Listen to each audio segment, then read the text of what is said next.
Happy Friday, everyone, Dub Nation.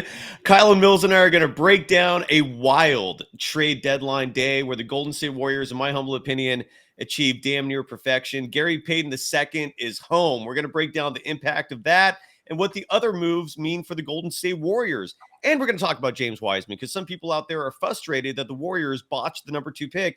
They did, but we got to put some context on this whole thing. Kylen Mills and I are next. This is Locked On Warriors. You are Locked On Warriors, your daily Golden State Warriors podcast. Part of the Locked On Podcast Network, your team every day.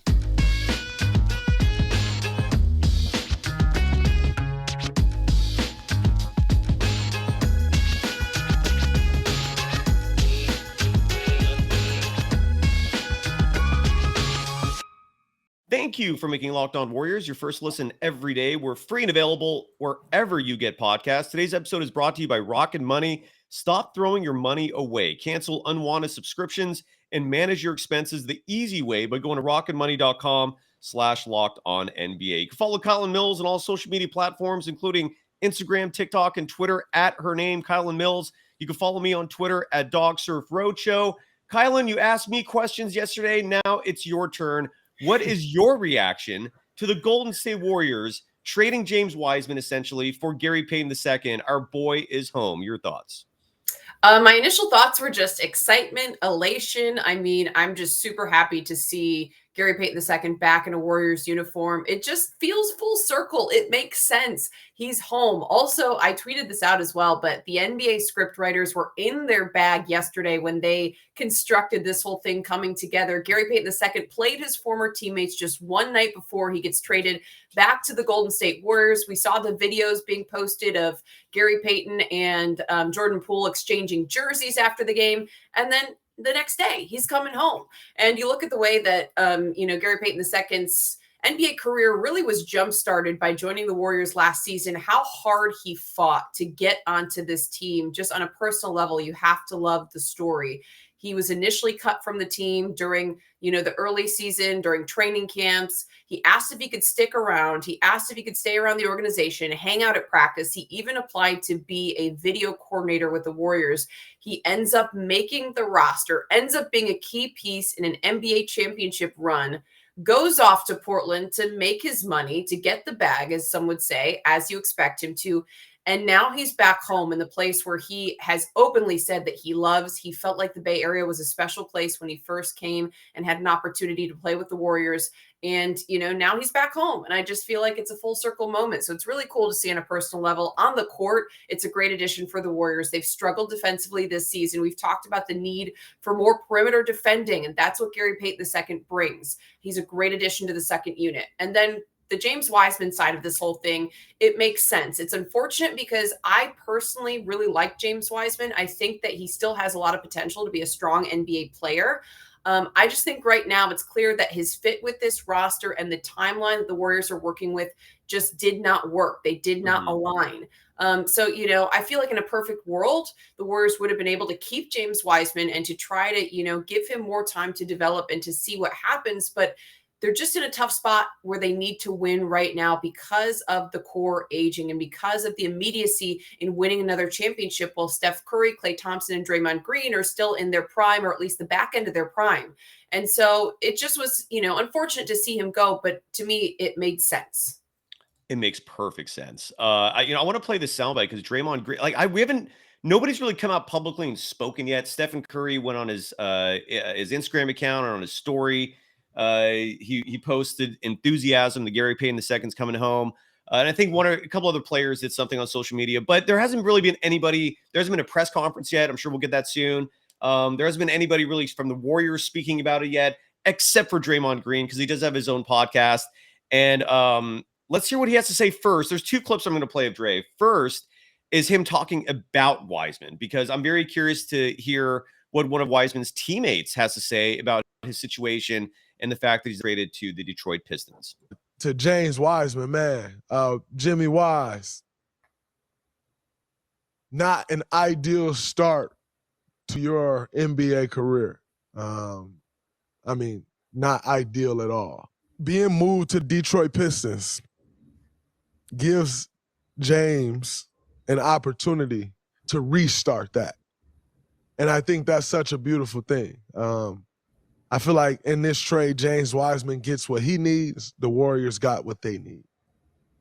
James Wiseman needs to go somewhere where he can play, where he can get minutes and reps, and he's not expected to compete at a championship level. And he did that, or they did that. It's happened for him in going to Detroit, where you're with a bunch of other young guys who's going to make a ton of mistakes. And you just get to play through those mistakes and learn through those mistakes, because as we know in life, experience is life's greatest teacher. So for James Wiseman to go to a situation where he will have the opportunity to play and play through mistakes, it's great for him because he's super talented, super skilled, just haven't had the reps. Played 3 games in college, 20 games his rookie year, no games his second year. He's probably played 15 games this year of actual NBA games. Like, how do you get the reps? How do you see that picture that everyone wants to see, that developing that everyone wants you to see? If you never get the reps, yeah, you can watch as much film as you want, but you need the reps. And so, Jimmy Wise, good luck. You're a champion. And it's a lot of guys that have been in this league for 10, 15 years that don't check that box. You're a champion. You're going to a situation where you'll have the opportunity to play, where you'll have the opportunity to get better. And I would just say, man, go into it with an open mind. Go into it hungry, understanding that I got a new beginning and I got new life, and take that energy from that and go and be who James Wiseman was expected to be coming out. There you go. That was Draymond Green talking about Wiseman. I want to add 2 things, and then I would love your thoughts on it, Kylen. One is, I respect tremendously humility. I respect tremendously when sometimes people are self-aware and acknowledge the fact they made a mistake. They put their ego in check, and that's exactly what the Warriors did in trading James Wiseman. 2020 was one of the worst drafts in NBA history. There was not a lot of good talent in there, especially in the lottery round. Tyrese Maxey came out of it, but I think he was like the 21st pick. Halliburton was a really late pick. The Warriors had this number 2 pick, and there's no chance in hell they're going after any of those guys. I've heard people say maybe they should have traded down. Well, maybe nobody wanted to trade with them, and maybe that option wasn't there. Very possible. So the Warriors were in a hard spot, because if they had drafted LaMelo Ball, for example, LaMelo Ball needs the ball himself, no pun intended. Don't forget, by the way, who his dad is. And everyone at that time 3 years ago was frightened of Lonzo Ball being a part of all this. No, and LaMelo Ball, also, again, he needs the ball himself. He's a high usage player. That doesn't work with the Warriors. He would be coming off the bench. We've seen how Kerr treats Moody and Kuminga. He would not be getting the reps he's getting with the Hornets. So that just on a realm of pragmatism, on a realm of reality, that would not have worked. I would have loved if they would have swapped picks with the Timberwolves that was available to get Anthony Edwards. It didn't happen. Hindsight's 2020. I respect the fact that the Warriors moved on when they did. And I'm also super happy that the Warriors got Gary Payton II in return. Kylen, your thoughts? I just think that, yes, the Warriors missed. I think it was a swing and a miss on this particular draft class and on picking James Wiseman 2nd overall. My reasons are that going into that draft, it was clear, or at least it seemed like it should have been clear, that James Wiseman was going to be more of a project because of his situation in college, which we've all talked about. Anyone who follows the Warriors know about. He only played 3 games. So I think just looking at that alone, you're looking at a guy who's going to need a lot of reps and who's going to need time to develop, because he didn't even have that 1 year of collegiate experience, as we see with most lottery picks or first rounders or whatever. I mean, even the one and dones are playing 1 season of college basketball, and James Wiseman played 3 games. So to me, the writing was on the wall, even going into that draft class, that James Wiseman was going to be more of a project.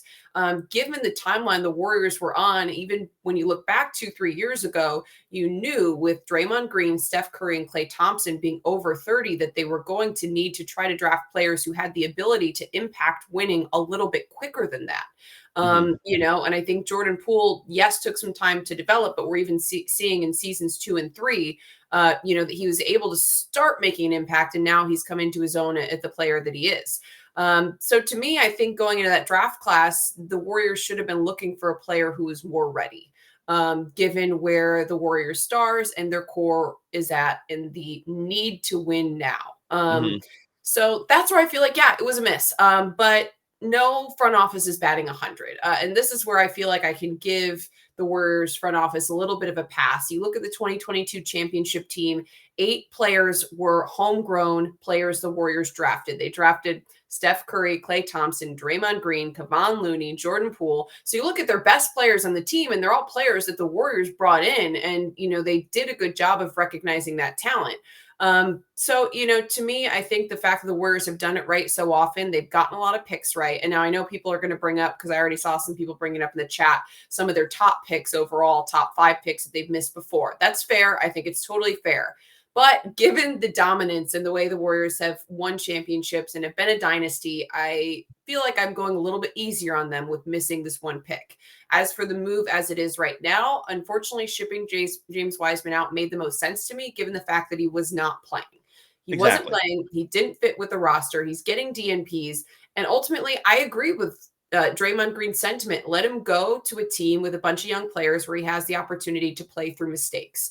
And with the Warriors right now and the need to win now and the immediacy, and especially this season with the way they've struggled flat out, there's just not that leeway. There's not that extra room to let the young players play through mistakes. And I've been someone who advocates for playing them more. I still think they could have played more. I would have liked to see James Wiseman play more. I didn't agree with all the DNPs, but it is what it is. And if that's the case, let him go off and try to develop and, try to reach his potential somewhere else rather than sit on the bench. And I know you and I, Cyrus, have talked about, Steve Kerr just not loving bigs and, really wanting, he likes the small ball lineup. He's been starting the small ball line. I mean, for whatever the reasons are, it just was not working. And if they weren't going to play him anyway, let him go. And, it cleared the way for Gary Payton II to come back. I also want to point out that this move still saved the Warriors money because of the way they offloaded James Wiseman's contract and the salary and the luxury taxes. And even with bringing in Gary Payton II, I got to look up the exact number. I think it was somewhere in the 30 million range, but I have it. I have the numbers. Yeah. They, you do? And Wojnarowski tweeted this out as well. That's where I got the information from, but it's Woj, so he's credible. They saved $7 million this year with the move, $30 million next year. So yeah, they saved a lot of money because Gary Payton II still costs. He has a contract as well, but yeah, Sure. Wiseman made more. They saved money, and I want to make point in saving money because I don't think this front office is stingy by any means, but they saved money and they could sign someone to that 15th roster spot. The money's there. It's still open. Let's hope. The spot's been open all season, so you should be, you're saving on the salary you haven't paid for that last spot, and now you've saved even more money. I don't know. To me, I would still like to see them make one more move, and that's my only caveat to all this. I would like to see them explore the buyout market at the very least. Well, let's talk about that when we come back because we can certainly discuss who's out there. There hasn't been any speculation that the Warriors are interested in the buyout market, but I mean, I think it's just common sense dictates. You look at this roster and they could use a big. I don't doubt that at all. But again, as you mentioned, Kerr has a stronger version to traditional centers. But we'll talk about a few names that are out there because there is some intrigue in terms of the buyout market. We got to talk about the impact of the other teams and the moves they made, how that impacts the Golden State Warriors. And again, Gary Payton II is coming back home. There's a lot to talk about there. First, got to give some love to Rocket Money, which was formerly Truebill. And I don't know about you folks, but there are a lot of companies out there just trying to steal money from you. And one of the subtle ways they're doing it is with subscriptions with that you're not even aware of. I had subscriptions on Amazon I had no clue about that I never even signed up for. There's apps that you've decided to purchase or buy that have automatic renewals. The point is, most of you out there are probably wasting a lot of money. You're not even aware of it. Rocket Money, formerly known as Truebill, is a personal finance app that finds and cancels your unwanted subscriptions, monitors your spending, and helps you lower your bills all in one place. Over 80% of people have subscriptions they forget about, streaming services, free trials. Rocket Money comes in and lets you know how you're wasting your money and fixes that problem for you. Stop throwing your money away, cancel unwanted subscriptions, and manage your expenses the easy way by going to rocketmoney.com/lockedonnba. That's rocketmoney.com/lockedonnba. One more time, rocketmoney.com/locked-on-NBA.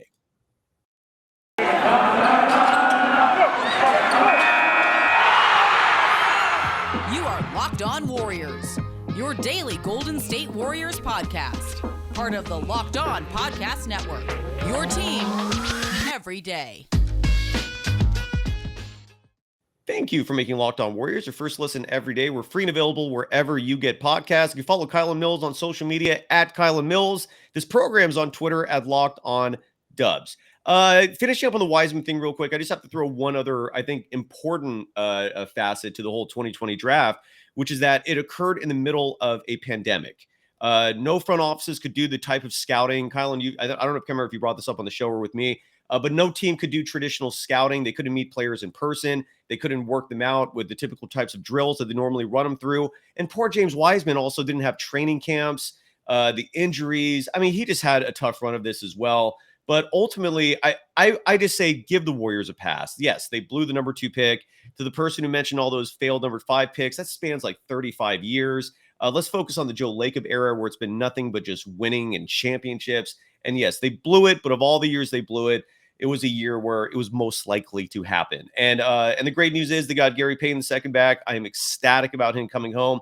I want to talk about his impact in just a minute, but first, here's one more Draymond Green soundbite that I have to play because he talked about the impact of the Suns, who everyone, at least the media, is declaring the winner of the offseason.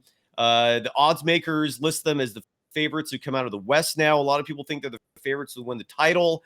I strongly disagree. Let's hear what Draymond Green had. Are the Suns favorites in the West now? On paper, they have to be favorites in the West, definitely on paper. But you know, the Dubs still in the West. And it's the Dubs Invitational until further notice, baby. Damn right. So that's it on the Phoenix Suns. And this is one thing where so many media personalities out there, writers, broadcasters, they put so much weight in terms of what's on paper. What they don't recognize, and Kylen, we talked about this on when you were interviewing me, and now it's my turn to interview you or ask you this question, is that chemistry is routinely ignored when we talk about the variables of success in team sports. And this is where the Warriors have completely nailed it. They understand how important chemistry is. They're not just going to bring someone with a lot of talent in who might mess up that locker room or might not understand Kerr's system. Steve Kerr's offensive system is brilliant. It's almost like a hybrid of Phil Jackson's triangle converged with Greg Popovich's motion offense.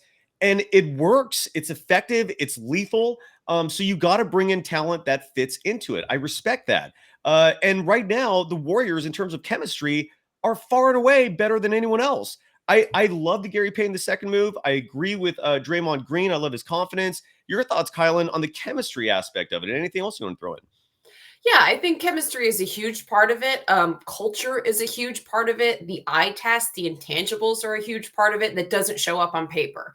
The intensity, the hustle plays, like those are also things that don't show up on paper. The excitement from the Warriors bench, you know, the clear support from teammates, the culture to me that the Warriors have had during this championship run is one thing that stands out from other NBA teams when you watch the games and the way that the teams interact and from being at teammates interact and from being at practices and from being, you know, close up and personal at games, you can see the way the Warriors interact with each other, the way they support each other, the way the team gets excited, the joy that there is in the gym, even at practices. It's not like that with every organization. And that's one thing the Warriors have absolutely prided themselves on is building that culture and sense of family that does foster championships. I mean, ultimately that can be the difference when it comes down to two great teams. You know, one team has that, you know, just positive culture. I think that that can be the edge. So one thing I want to mention is culture. I don't think shows up on a lot of the stat sheets. And you can see how teams with great players, without the right culture or maybe with toxic attitudes, big egos, whatever. And, you know, you look throughout history at some teams that have had really talented players that just hasn't panned out. And you even look at the big three in Brooklyn. Now, granted, they only played 16 games together because they dealt with a number of injuries.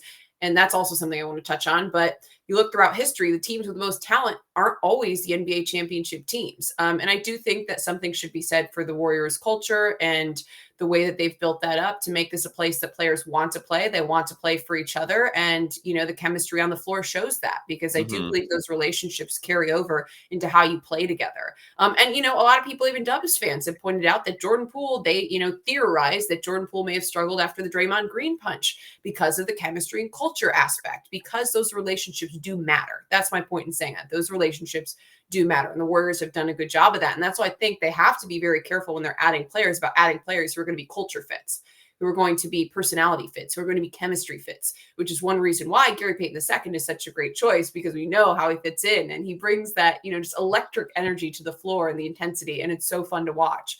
Hell yeah. Hell yeah. I absolutely think that's something that doesn't necessarily get the amount of attention it should. When big trades are made, big moves are made, big players are signed, how are these players going to fit together? And one thing I want to mention about the Phoenix Suns, absolutely on paper should be favorites to win the championship.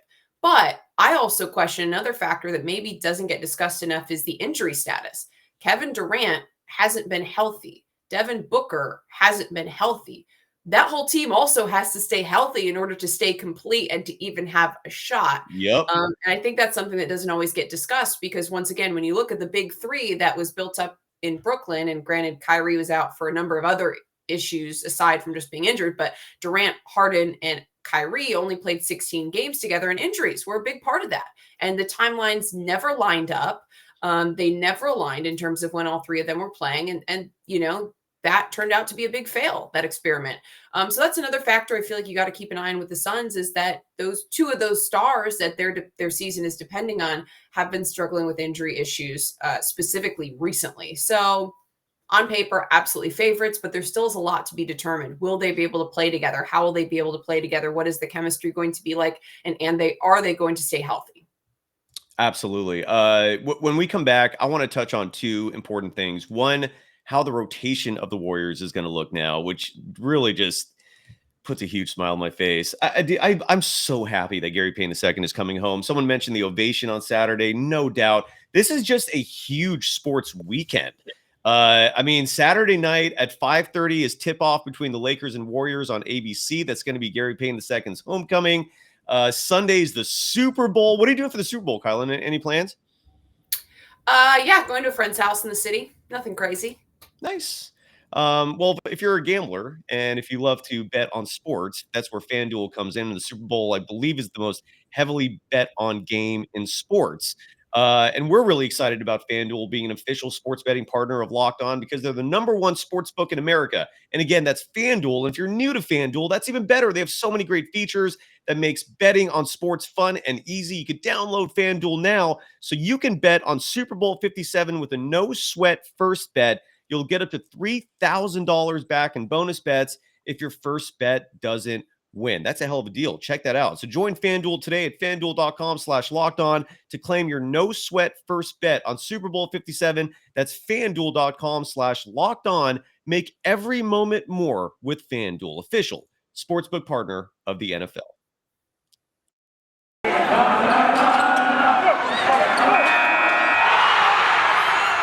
You are Locked On Warriors, your daily Golden State Warriors podcast. Part of the Locked On Podcast Network, your team every day.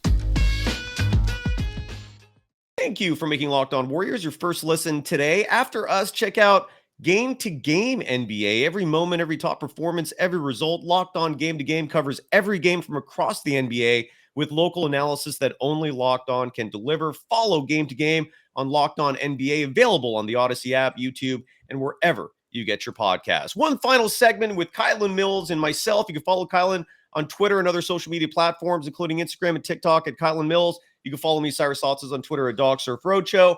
The rotation right now, here's how it's going to look. And then we'll finish up with the buyout market and talk about who's out there and who the Warriors could get. And no, Gilbert, Kylen is not the voice of the intro. People ask that a lot. That's funny. I don't see this. I don't hear it. But for some reason, a lot of people think you're the voice of Locked On. I don't know who that is, but it's an awesome voice.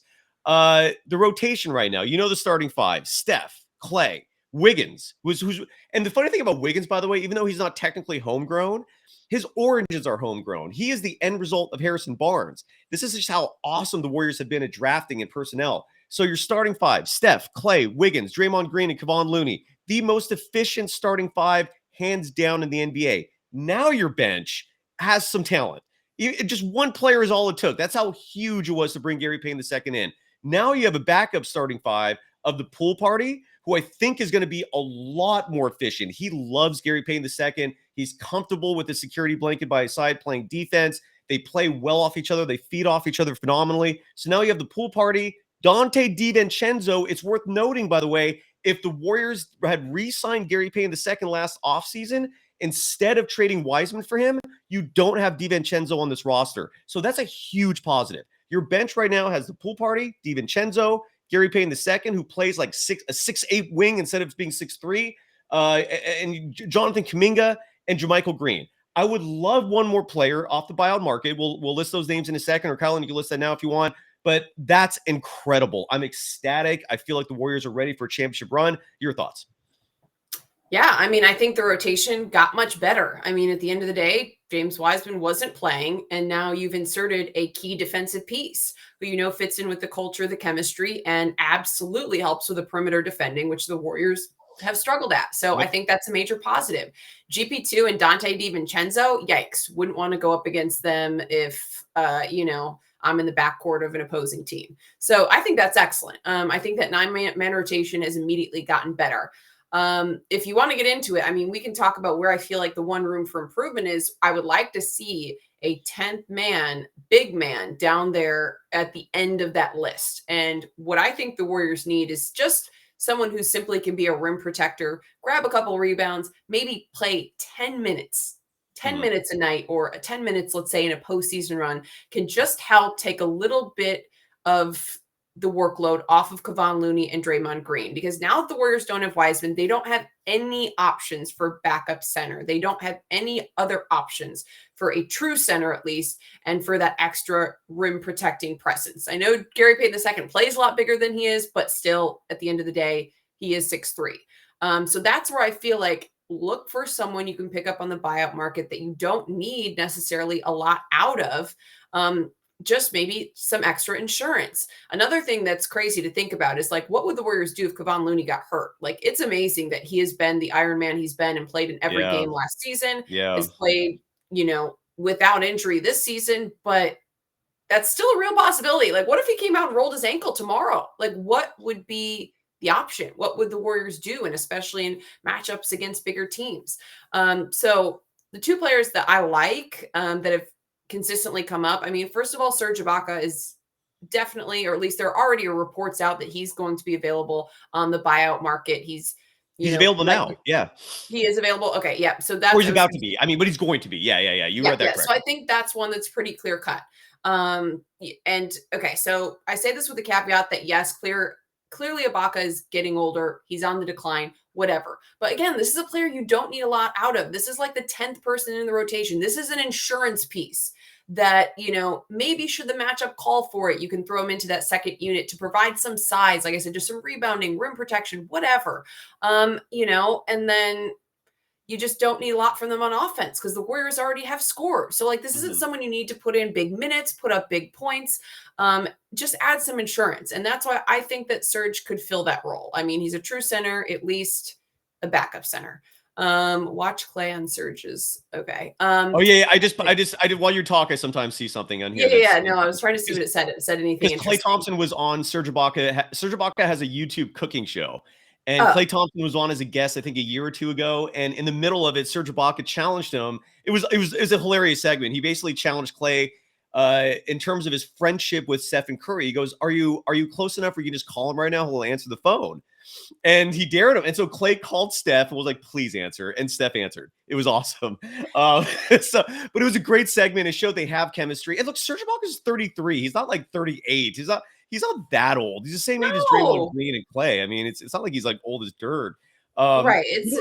I Sorry. don't see it. I mean, a lot of people I've seen already one comment, Ibaka's cooked. I mean, like I said, I think like based on his play, maybe his skill set has appeared to be on the decline. But at the end of the day, he's not that old. And like he could be a backup big. Without James Wiseman, there is no other center on the Warriors roster.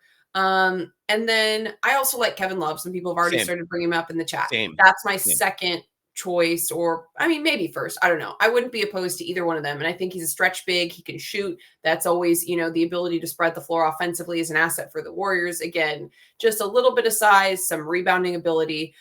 However, I don't know that Love will be available on the buyout market. This conversation came up with Cleveland in 2021, and supposedly he shut it down. They shut it down. A lot of people were speculating. Now he is basically completely out of their rotation. So I don't see why.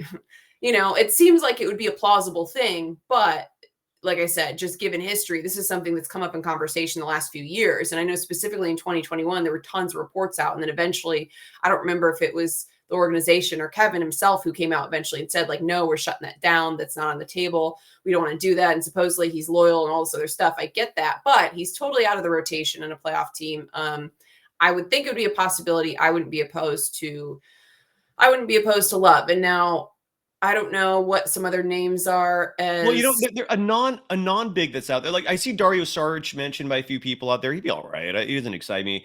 I think Will Barton is going to be available. I know he's a guard, but he's a phenomenal shooter and player. That's random. That I'm throwing that out of left field. By the way, to the couple of people in the chat who keep insinuating that that Kerr's going to give Kuminga's minutes to Anthony Lamb and Ty Jerome, get off my freaking cloud. This is a good day. Stop doing that. I'm going to lose my shit if Kerr does that. That's the only time I'll ever swear on the show. I do not want to see that. That would drive me utterly insane. For the love of God, Steve Kerr, do not take Kuminga's minutes away and give it to Jerome and Lamb. I will go crazy. You will all hear this. I don't want that to be a storyline. Please, for the love of God. Anyways, but hopefully those are just a couple trolls and that does not become reality. Yeah, and the Rudy Gay, I've heard people mention. I hope they do something. It would be JaVale McGee might be bought out. That's a good point. Yeah, that's a good point. I would love him. Dwayne Dedman is out there. That's another one who's completely available. I don't know. Next level, you wrote Robin Lopez. If he's available, he'd be awesome. He's been linked to the Warriors for years. Yeah, we'll see what happens. Colin, do you think they're gonna do it though? Like, I'm not putting a lot of faith in the Warriors adding any more pieces because you're right. All it takes is one injury to Looney or Dre, and they're done. But they had this exact same mentality a year ago, went into the playoffs with that margin this thin and won a championship. And it looks like they might just roll the dice and do that again. But I don't know. I just think do I think it'll happen? I agree with you. I'm skeptical that the Warriors will actually do it and make a move in the buyout market. Someone said that in the chat. I agree. I'm skeptical that it will happen. I wish they would though. And you mentioned the margin for error or for injury rather to any bigs last season was so small.